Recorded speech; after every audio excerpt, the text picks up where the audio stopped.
What's up, everybody? Lead meteorologist John Choquette here for our Friday daily hail forecast. You guys haven't noticed, that we are beginning to advertise Hail Trace 4.0. It's the new version of the app and the website, completely different UI. So it's going to improve a ton of things that you guys have been suggesting over the last year or so. And that's coming this upcoming summer here. So we're not technically in summer yet. So it will be in the next couple of months.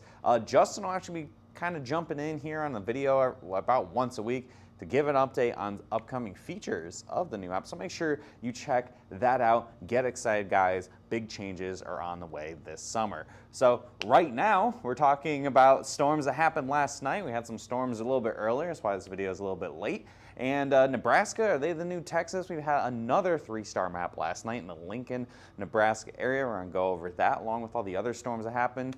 Storms already ongoing. We actually had some pretty big hail in the eastern suburbs of Nashville this morning. That's, again, reason why I'm a little late with the video today. Had a bunch going on here. Some hail and wind ongoing right now in the southeast. That's going to continue through the rest of the day. Who else sees storms today? We're going to break that down for you. And since we did have a lot going on, we're only really going to talk about today, but this weekend actually looks pretty quiet. A great Father's Day weekend for everybody out there to go enjoy some barbecues or go see a baseball game or something like that, or just stay inside because it's going to be hot as hell in a lot of areas of the country. So upcoming events here, we got the Tamco 50th anniversary event here in Denver on June 23rd. That's next week, and I haven't seen these events, so I'm going to find out with you guys here. So this one's going to be in Denver. Come join us at that. I believe we're sending a couple folks from Hail Trace to that on June 23rd, and maybe we'll have some hail happen there. We got a Lunch and Learn event that I believe Derek is a part of at the, is he a part of it? No, Justin, that's right, there's Justin. Justin's going to be there on June 23rd. Again, I'm seeing these events for the first time. So June 23rd here, and that's in Grapevine, Texas. We've got 2 different events we're going to be at. So if you're in either of those, come check us out. And I think FRSA is in July after that, but we don't have a graphic for that. So yesterday's storm reports, we had a bunch yesterday, and this is sponsored by C3 Group. Look at all the storms that happened here. We had some storms over. A lot of wind. Some of this is from this morning here. A lot of storms down in Atlanta area, a ton of wind and hail occurring in the Carolinas. We're going to focus in. There's where that 3-star map was in Lincoln yesterday evening after about 9 p.m. We also had some hail in the no-risk zone pop up in the Denver Front Range. I was saying in our group chat last night, this actually kind of feels like actual June, seeing some unexpected storms in Colorado, and a lot of folks in the I-25 corridor are probably hoping this is the start of a very active June. So there's that 3-star map we had last night here in the Lincoln area. Lincoln, Seward, Hallam, Nebraska. 2-inch hail, about 42,000 homes impacted. The most impactful area was right by the airport in Lincoln. Pretty good hailstorm, and just kind of adding to all the activity we've had in Nebraska the last couple of weeks. So I'm sure a lot of folks in Nebraska are pretty excited about that. You can go check that out on Hail Trace right now. So what's happening currently? Well, we got a couple different areas we're looking at here.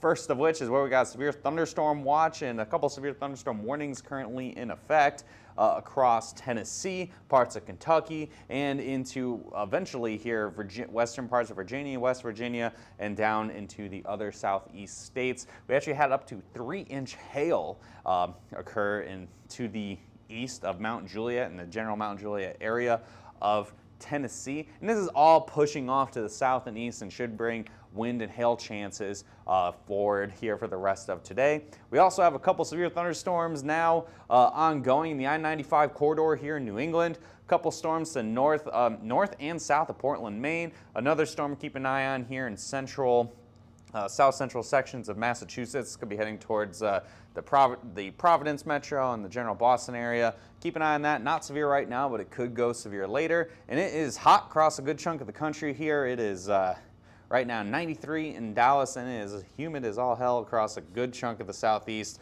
So it's feeling like summer for sure, feeling like mid-July across a good chunk of the country, and that is causing a lot of those storms to occur and fueling storms for later on this afternoon. So here's that future radar. We got 3 different areas we're checking out here, all sponsored by American Contractor Show. This is what we're showing for in Tennessee. This is all going to push to the south and to the east, as well as some other storms forming here over by West Virginia and western sections of actual Virginia.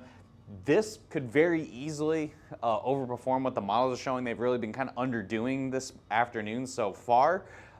So anywhere from near Roanoke down to the Atlanta area could see some storms through this afternoon, this evening. Some more isolated storms could form in sections of North Carolina as well as we get to about that 7 o'clock hour. And maybe even a couple of showers and thunderstorms forming near the Charlotte area after dark tonight, getting close to that midnight 1 a.m. hour. So it could be a late night again for some folks for some big time storms. Here across the Northeast, the other section of the risk we're looking at, again, they got those storms happening right now in the I-95 corridor. We get to about 1 o'clock Central Time, got that storm moving into the Boston area, a couple storms east of Portland, Maine, and then as we push through the afternoon, by 4 o'clock things will be pushing off Cape Cod. Couple isolated severe storms here across New England. The biggest thing of note, of course, is one of the most densely populated sections of the country that does see severe weather. By 5 o'clock, couple storms, again, down in Virginia and possibly into the Carolinas as well by dinner time. And then a lot of this pushes off the coast in the overnight hours with the exception of what we already mentioned over by the Charlotte, North Carolina area. Finally, up here in the northern plains, we have our chance for some storms. Fortunately, it could be some more heavy rain across Yellowstone. I'm sure a lot of you folks have seen the crazy flooding that's unfortunately closing a lot of Yellowstone for a good chunk of the season. Don't need to see more rain or more snowmelt happening, but it looks like that's going to be occurring there. Could see some storms over by Casper, Wyoming through this afternoon and this evening. Could be some hail, so it could be some gusty winds, and this will extend into the overnight hours as well. Notice here we get to after midnight, and there's still some storms speckled across eastern Montana and portions of Wyoming. Hail forecast for today, max size isn't going to be super impressive. I think we've already peaked. Again, we had 3-inch hail earlier, very unexpected. I don't think we're going to see that again for the rest of today. I think we're only up to maybe some ping pong ball size hail. Basically, a couple of the key fat ingredients that we look for big hail is not really there today. I think wind is going to be a much more prevalent threat, and we've been seeing that already with the forecast so far today. So this is the last day of Storm Queenie here. Props to whoever knows the reference for the name I got on that one. 2 different areas we're looking at. Thanks to Berlin Law Group, as always, for sponsoring it. Low chances from Boston and New York down into the DC area. So this is along the I-95 corridor, maybe some $1.25 to $1 size hail.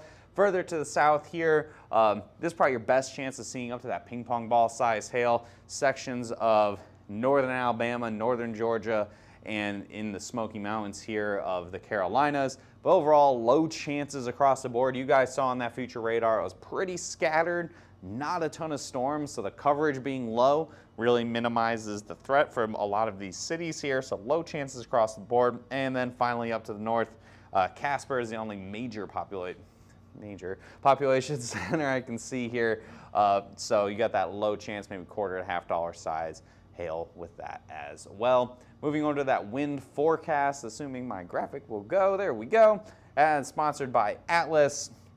A couple different areas we're looking at here, a little bit better chance for some stronger winds once you get into Virginia. Low chances again here for Boston and New York. Gusts maybe up to 60 miles an hour with any of these storms. The most better chances from a line basically from Roanoke all the way to Virginia Beach. You got that moderate chance there up to 65, maybe 70 mile an hour winds with that. We've already had quite a bit of wind here in sections of Tennessee, and that should extend close to Atlanta, but a lot of the models are showing storms kind of fizzling out by the time they get to Atlanta. So keeping that low for Montgomery, low for Charlotte. I think most of your bigger storms will be off to your east a little bit, and then low for Savannah, where storms may not get there till close to daybreak tomorrow. So again, I didn't get to break down what we are expecting for tomorrow or this weekend too much, and also a moderate chance for wind in Casper as well. But I can give that basic breakdown for you guys here.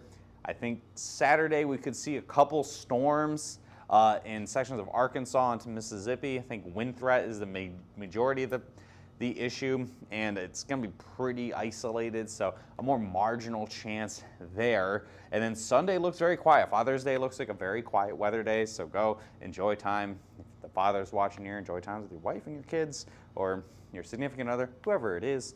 We hope that everyone has a great Father's Day. Follow us on all our social media platforms. Check out our latest TikTok. It's really taken off, guys. So all at Hail Trace You might see me on there sometimes doing live forecast breakdowns. Instagram, YouTube, Twitter, LinkedIn's the other one. All at Hail Trace. Easy to find us. You can call us as well.